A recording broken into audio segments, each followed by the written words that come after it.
Saudara-saudaraku, apa kabar? Semoga saudara-saudara dalam keadaan baik, sehat, karena pemeliharaan kasih setia Tuhan.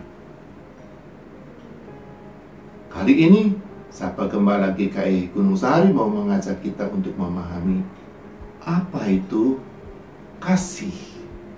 Dalam Galatia pasal 5 ayat 22, Rasul Paulus berkata, buah roh ialah kasih, atau kasih ialah buah roh. Pernah seorang yang baru lulus sarjana S1 teologi tanya kepada saya, sesungguhnya kasih itu apa sih, Pak? Pertanyaan itu sangat mengagetkan saya. Kaget karena yang tanya itu adalah seorang sarjana S1 teologi, calon pendeta lagi, bukan anggota jemaat biasa. Sebagai sarjana S1 teologi yang sudah belajar Alkitab selama 4-5 tahun, bukankah ia seharusnya sudah tahu? Gak perlu tanya lagi, kasih itu apa? Apa itu kasih? Tapi setelah sejenak kaget, saya jadi mikir, pertanyaan ini sesungguhnya pertanyaan yang bagus sekali. Sebab kebanyakan orang, kalau bukan semua orang di antara kita, biasanya sudah merasa paham betul deh tentang kasih. Padahal paham orang Kristen tentang kasih itu bisa beda-beda, nggak sama. Lebih dari itu, paham orang Kristen tentang kasih juga bisa benar, bisa salah. Kalau pahamnya tentang kasih itu benar, orang Kristen, wah, bisa dengan benar menyatakannya. Tapi kalau pahamnya tentang kasih itu salah, wah, orang Kristen sekalipun bisa salah melakukannya. Dia bukan jadi orang baik, dia jadi orang jahat, dia mencelakakan orang lain, dia jadi batu sandungan buat orang lain. Coba saja kalau ada seorang di antara kita yang hari ini ditanya oleh seseorang, sesungguhnya kasih itu apa sih, Pak, Bu? Lalu apa jawab kita? Pasti jawabannya bisa beda-beda kan? Kesama. Mungkin ada yang jawab, kasih itu Allah, sebab Allah itu kasih. Tuh ada juga yang jawab, kasih itu semua saja yang Allah nyatakan dalam Kristus. Atau juga ada yang mengatakan, kasih itu seperti yang Rasul Paulus rumuskan dalam 1 Korintus 13 ayat 4-7, dan lain sebagainya, dan lain sebagainya. Jadi sesungguhnya kasih itu apa sih? Bila saya tidak salah memahami isi Alkitab, maka kasih itu sesungguhnya dan sekurangnya adalah ini.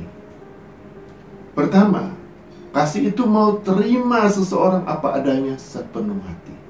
Kasih itu mau terima seseorang apa adanya dengan sepenuh hati. Seperti kata Rasul Paulus tentang Allah, dia terima sepenuhnya diri kita orang berdosa.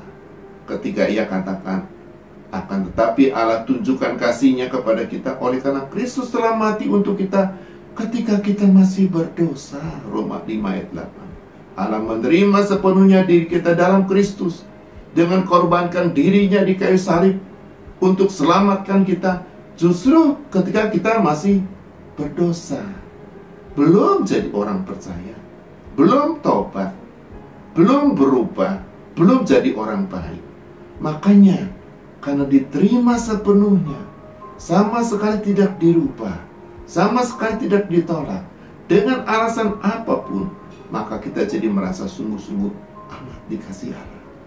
Karena yang jadinya kalau Allah pasang syarat lebih dulu supaya kita bisa dikasih olehnya, Allah minta kita percaya dulu, tobat dulu, berubah dulu jadi orang baik, baru kita pantas Allah kasih. Wah, kita bisa merasa ini mah Allah tolak kita, bukan terima kita. Sebab siapa sih manusia atau kita yang bisa benar-benar percaya, bertobat, hidup berubah, hidup baik tanpa cacat celah lagi? Gak ada yang bisa. Nah, kalau Allah tolak kita, mana mungkin sih kita merasa sungguh amat dikasih olehnya? Gak bisa.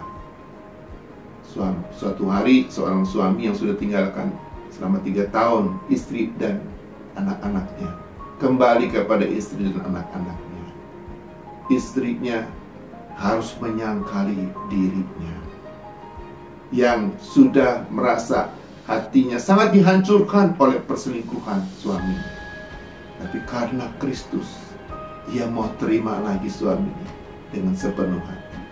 Oh, suaminya merasa sungguh amat dikasihi, bukannya oleh istrinya, tapi oleh Tuhan lewat istrinya. Hidupnya berubah. Mereka selanjutnya hidup lagi saling mengasihi dan bahagia sampai kepada hari ini. Ya, kasih itu mau terima seseorang apa adanya dengan sepenuh hati. Yang kedua, kasih itu berbuat baik tanpa pilih kasih, tanpa pamrih, tanpa henti. Kasih itu berbuat baik tanpa pilih kasih, tanpa pamrih, tanpa henti. Seperti kasih Allah. Bapamu yang di sorga, kata Yesus, terbitkan matahari bagi orang jahat dan orang yang baik. Turunkan hujan bagi orang yang benar dan orang yang tidak benar. Matius pasal 5 ayat 45. Karena kasihnya Allah berbuat baik kepada manusia tanpa pilih kasih, tanpa lihat apa ia orang baik dan benar atau orang jahat, dan tanpa pamrih, tanpa mempertimbangkan apakah orang itu tahu terima kasih atau nggak tahu terima kasih. Juga tanpa henti, tanpa lihat waktu, setiap hari, setiap musim, apapun termasuk musim panas dan musim hujan. Karena itu, orang baik benar atau orang jahat sekalipun, jadi bisa merasa sungguh-sungguh amat dikasihi Allah. Atau dengan pakai perkataan Rasul Paulus, karena itu kebaikan Allah bisa kalahkan, bisa menangkan kejahatan kita atau diri kita yang jahat. Memang supaya kita bisa tiru bagikan kasih Allah, kita harus pertama-tama sudah merasakan terlebih dahulu kasih atau kebaikan Allah yang tanpa pilih kasih, tanpa pamrih, tanpa henti dalam Kristus.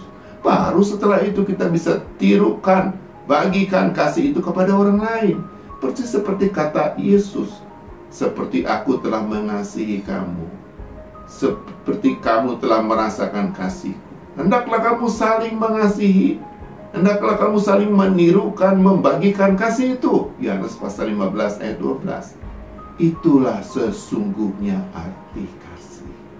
Selebihnya Rasul Paulus tambahkan penjelasan tentang kasih. Menurutnya, kasih itu adalah buah roh. Kasih itu bukan karunia roh. Kasih itu lebih dari karunia roh. Makanya semua karunia roh seperti berbahasa roh, bernubuat, berhikmat, berpengetahuan, beriman, dan sebagainya, sama sekali tidak ada guna dan faedahnya tanpa kasih. Kasih adalah keutamaan, kunci dari hidup orang Kristen sejati. Karena itu, sepanjang hidup, janganlah kita putus-putusnya minta kepada Allah agar rohnya tolong kita bisa buahkan, bisa kerjakan, bisa nyatakan kasih itu setiap hari dalam hidup kita bersama dengan sesama. Amin.